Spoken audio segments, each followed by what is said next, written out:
Hey everyone, happy Tuesday. I am so sorry that I'm getting on this so late. If you are already in bed, I hope that you can catch this tomorrow, and know that if you leave comments below, even after it's live, I will check them and I will answer all messages and all comments tomorrow. I got a little bit sidetracked today because we are headed to the city tomorrow to fly out Thursday morning to go to Mexico. So if you don't follow my story or you don't know my story, I actually earned a 5-day, 4-night, all-inclusive stay at a resort in Mexico through coaching. And I was able to, sorry, I get a little bit choked up. I'm able to take my dad and to say thank you to my dad for helping us so much with our kids and just in life. So I'm really, really excited, but I got a little bit sidetracked because I was busy packing for that today. So I am here now. If you're hopping on, say hi. If you're catching the recording, say hi as well. And again, let me know if you have any questions or want to share anything along the way. I will answer comments as we go, or I will answer them tomorrow when I check back. My family just got home. Just one second. I'm going to shut the door. Okay. So you guys hopefully have had a chance to check out our introduction videos, the posts, the video one from Karina yesterday, the post that Danielle shared today about the different types of coaches, the discount coach, part-time coach, full-time coach. Hopefully you've had a chance to check out those other videos, because today, hey Tanya, today I'm going to talk about some of the most common concerns that all of us had becoming coaches. So the ones I'm specifically going to address today are the ones that are the concerns that I had when I was getting started, or when I was having this conversation with my upline coach. But if I don't address the one or the main concern you have, or if you have a concern, maybe you don't have any concerns, maybe you're just here to chill and you're like ready to rock and roll with this thing. But if you have anything that's holding you back from jumping fully into this opportunity, please comment it below. Don't think that you're the only one, because know that we have heard every reason. And the reason that I want to address these things is because if I myself had let these reasons hold me back from becoming a coach, I would not now be living this life of freedom, be working for myself full time, be able to be there for my kids all the time, have the finances to go on trips and like take my family on vacations, put my boys in lacrosse. I wouldn't be able to be taking my dad to Mexico on Thursday. What? Crazy. So if I had let these things hold me back, which I still am a little the queen of excuses, and totally was within my normal personality to have let these things be the reason to stop me. But because my mentor talked them through with me and helped me see that coaching isn't set in one way or for one type of person or for one type of lifestyle, when she talked to me about how it could work for me specifically, and how coaching is a tool that I can use for my life, however my life looked at that moment and looks now, then if it wasn't for her doing that, I wouldn't be where I am now. So that's the point of today. I want to tell you guys some of the things that I came up against, and how I was able to work with those and work around them, and kind of utilize these things and kind of put your mind at ease maybe a little bit. So the first concern that I had was time. I was working full time. I was volunteering as well for the organization that I work for, plus with the school and another organization. I have 2 busy boys. When I started, this was 2 years ago, so they were 5 and 7. They were 5 and 7, so busy, like sporting activities, school, piano, after school things. Plus, my job required me to work weekends, and during the summer was super busy because it was a fundraising organization. So a lot of our stuff was like summertime. I was busy running this house, like all the mom life activities on top of full-time work and volunteering. And I was trying to get on track with my fitness. So I was like, how the hell am I going to work coaching into this? Because I don't have time as it is. And what I found was that most coaches at least start out building this business while doing other things full time, whether it's like full-time stay-at-home mom, full-time work, or maybe part-time work, part-time stay-at-home mom, which in reality, let's be real, part-time work, full-time stay-at-home mom, full-time mom, right? If you're a parent, you're a full-time parent all the time. Like, let's just get that out of the way, right? Plus work, maybe school. Lots of the coaches on our team I have a coach, one of my very closest friends now on the team, Adrienne. She was working, she replaced that income. She was working in school full-time, raising a toddler that just turned 1 in March, and she now currently is 19 days away from her due date with number 2. So like busy. And what the thing is, number one, busy people make the best coaches because busy people get shit done. It's just the truth, right? We work best under pressure. We get stuff done and we can make it work. And so, well, I want to let you know and be like totally raw. Building the business in around a busy life isn't necessarily easy, but it is totally doable. And what we teach in our new coach training is how to start out working in 1 hour a day with a list of what we call a power hour. So you get a checklist of like what to check off. If you only have 1 hour a day, you sit down with this list, start a timer, dedicated time in that hour a day, and you can build your business successfully over time. And that's exactly what I did. For my first 3-4 months of the business, I worked an hour a day every day on my business. On the weekends, I probably threw in a few extra hours here and there when I had the time. And then as my business started to grow and I started to get more serious about making this a real income, I started adding an extra time. But I want you to be aware that for my first year, I averaged $1,000 a month working 10 or less hours a week on my business. But it came with dedication and discipline. I had to sit down at those times. I had to make sacrifices. I got up an hour earlier. I didn't go to social events all the time. I didn't watch Netflix as much as I do now.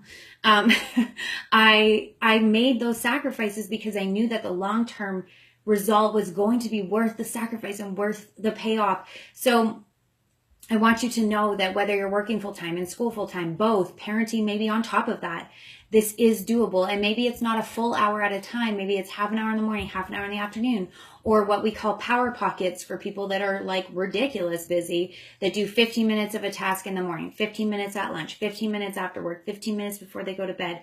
And it does take dedication and discipline, like I said, but it's totally doable. And oh my God, is it worth it?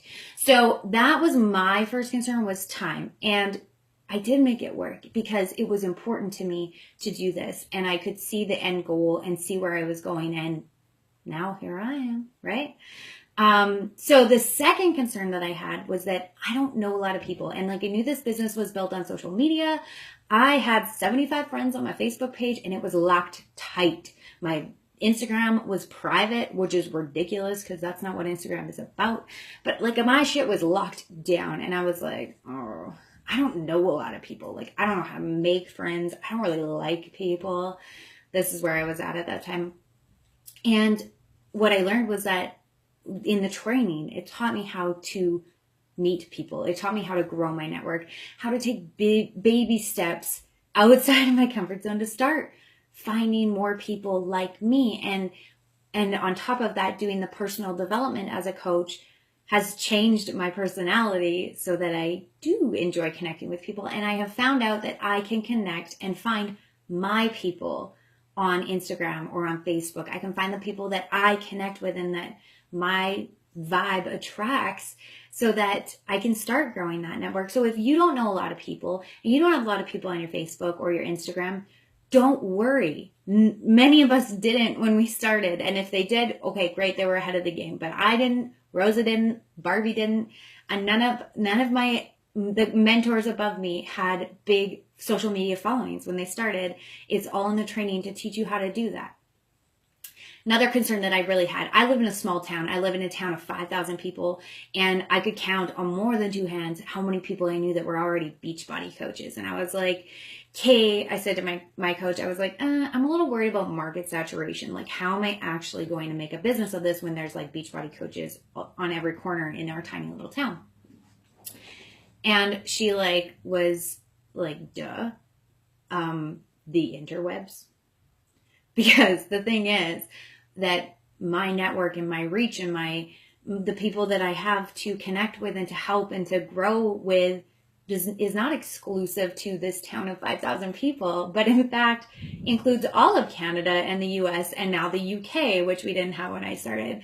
And through that learning on how to build your network and how to reach out and connect with other people, you learn how to reach out to those other people. So listen to this statistic. There are over, and this kind of blew my mind at my first summit, there are over 2 billion people who are overweight and obese in the US alone. We're not even talking Canada and the UK. 2 billion, I think it's like 2.6 billion actually, obese and overweight people in the US. There are about 600,000 working coaches, 600,000 to 2.6 billion in one country. I don't even know how many in Canada or the UK, but you can imagine, right? There's no shortage of people to help get healthier. And that's just the statistic of overweight and obese. I'm not even talking about people that need help with their nutrition or maybe need to gain some strength. Maybe like I wasn't considered overweight. Well, I was overweight. I wasn't considered obese.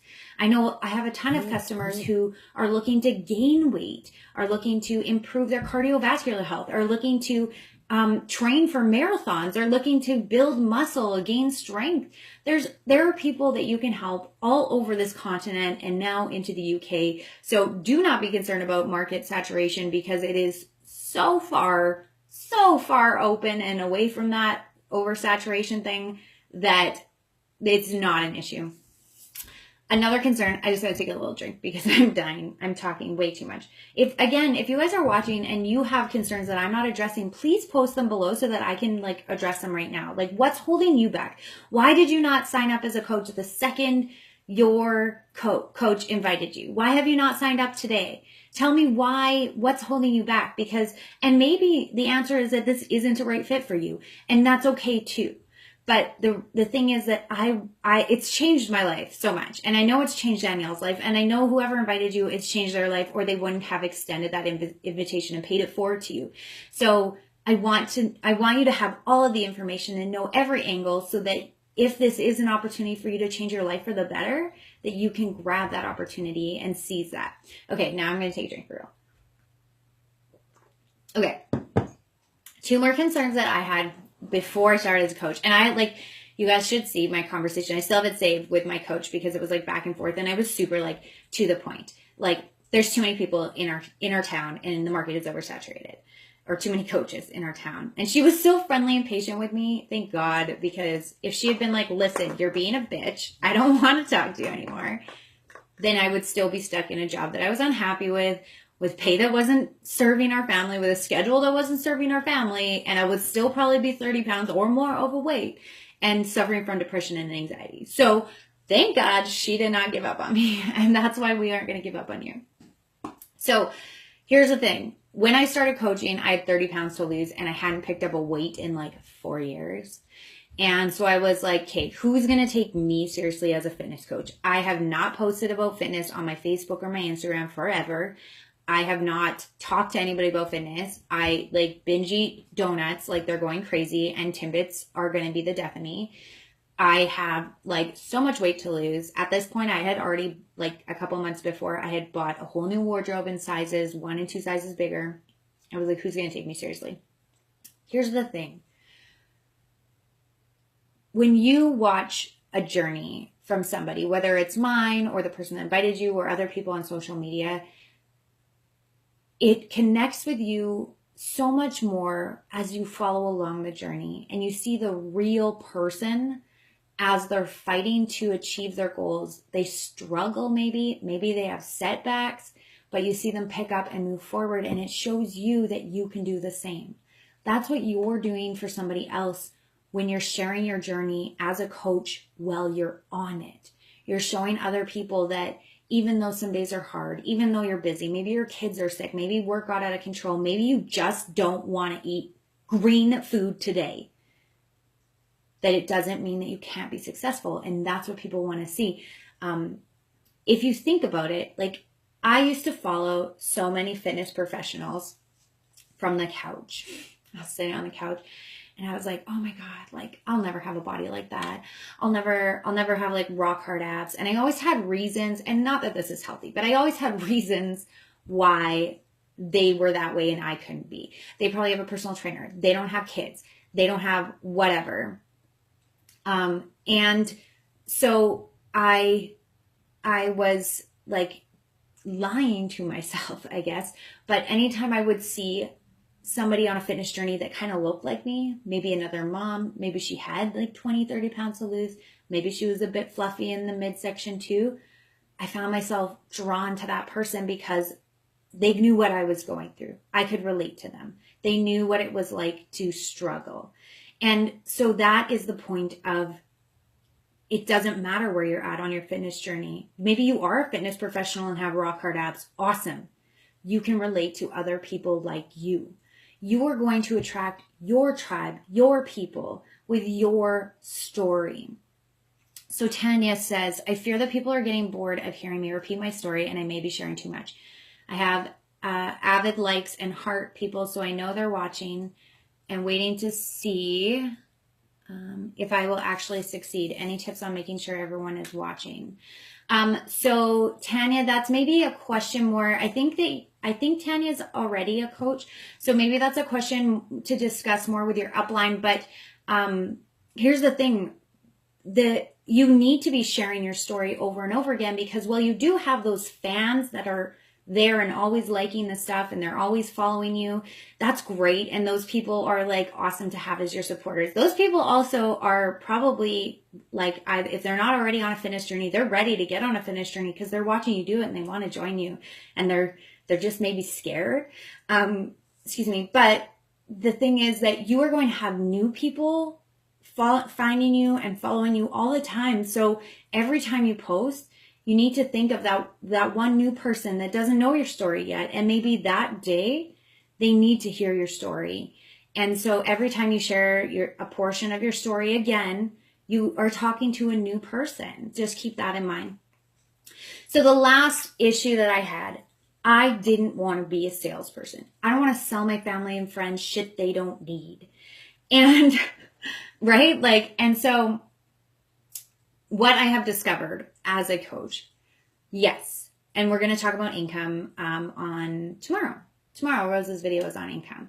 So yes, there is a portion of Beachbody that people invest in. So these are the fitness programs, which are all available online now, kind of like Netflix, which people also pay for and don't get any health benefits from. Just saying. It also works out to be about the same price, just so you know. Shakeology, which is our all-natural multivitamin supplement. It's not a protein shake. It is like taking a multivitamin in drink form, but it has digestive enzymes and protein in it. Probiotics, prebiotics, antigens, like all that good shit. We got Shakeology. We've got Daily Sunshine, which is a snack version. It's got less of the vitamins and minerals that Shakeology does, but it's geared towards kids. We have the Performance line, which is pre-workout, post-workout, overnight recovery. I live and die by these products. I love my Energize, crack to me. That was a joke, internet people. And I love my Recover and my Recharge, no sore muscles, thank God. But they're all natural products. These are things people are buying anyways. People are already buying pre-workouts and post-workout recovery protein shakes, but they're buying them from stores that have them filled with shit, with artificial products and sugar and whatever. So people are already buying them, but you can offer them something else that's top of the line, premium, best in its class, all natural. And all of that stuff has a 30-day money-back guarantee. Every product and program and accessory that we have has a 30-day money-back guarantee. So people can try it. You can try Shakeology, bottom of the bag, and if they don't like it, they can send it back. So on the product side of things, yes, there are things that people invest in. Know that people are investing in these things anyways, but when they invest with them from you, they have the money-back guarantee. They get all natural products. And they get you as their support and their coach for life. They get the community of you and your upline support. They get the troubleshooting. They get results. And the other side of things, as coaches, we also do things for free all the time. We check in with people. We motivate people. We develop relationships. We share free resources. We have free mini challenge groups. We have free groups all the time for stuff. We're offering value into people's lives. So here's the thing. Yes, you will if you work hard, if you do the work, but you can earn an income doing this. But if your focus is on selling people stuff, you won't be successful in this. So my answer to this concern of, I don't want to sell to people, I don't want to be a salesperson, I don't want you to be either. I don't want you to be a salesperson. I want you to be a friend to people, help dig down deep and to find out what it is that they're struggling with in their health and fitness journey, and maybe in their life in general with personal development recommendations, and help them dig deep into what those struggles are and what they truly want as their goals. And then you can offer them solutions. Maybe a solution for someone right now is a 5-day free clean eating resource because they're not really yet at the place where they're ready to fully invest in themselves with like a package, but they want to get started and you want to help them. Maybe the solution for them is that they just need some supplementation because they've got the gym down pat, they've got nutrition down pat, but they've kind of got a crappy pre-workout and post-workout that isn't really doing what it's supposed to be doing, filled with artificial stuff. You have a solution to help them. Maybe they just want to start with workouts at home. Maybe they want to do some yoga at home or some fitness with their kids or a Tai Chi program at home because they just want to start out. There is a solution to help them with that. So I want you to know, we don't want you to be salespeople either. We want you to be people that can help others get connected with what they need to get the results that they deserve. So those were my main concerns when I was starting out. I don't have the time. I don't know a lot of people. I live in a small town. Market is oversaturated. I'm not at my goal weight and I don't want to be a salesperson.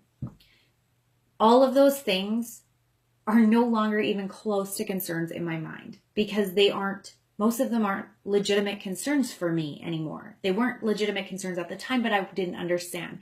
So I hope that I've shared enough information and understanding with you in this ridiculously long video that I have produced again tonight to help you make the decision for yourself. Please, if you have any questions or you have other concerns, please post them below. Let me know and I will comment or I will message you or the coach, send a message to the coach that invited you. Tomorrow, Rosa is going to be we're going to be posting a video from Rosa talking about income so that you can get all of the details on how this actually can be made into a business because you're not just volunteering this time you don't have to help people, right? I hope you guys have a great night. Stay tuned to our Facebook and Instagram pages because we're going to be posting all the pictures from Mexico this week. Talk to you guys later.